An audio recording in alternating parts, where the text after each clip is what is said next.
কি পর্যন্ত কথা? সরকার তো আপনাকে ফ্রি দেয় না, এখানে সরকার আপনাকে বেতন দিতেছে সেবা দেওয়ার জন্য, আপনি রসিদ বন্ধ করে রাখলেন। এই যে জানাইছে বলছেন, আপনি অর্ডার দেখান। আমাদেরকে SMS দিয়ে এসএমএস দেখান।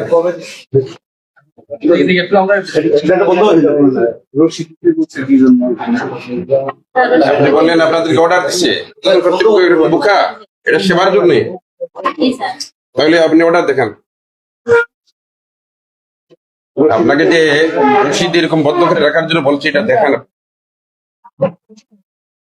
আপনাদেরকে সরকার দিচ্ছে সেবা দেওয়ার জন্য, এরকম রসিদ বন্ধ করে রাখার জন্য দেয় নাই। ভুল হলে সরি বলেন, সরি বলেন, সরি বলেন, আর করবেন না।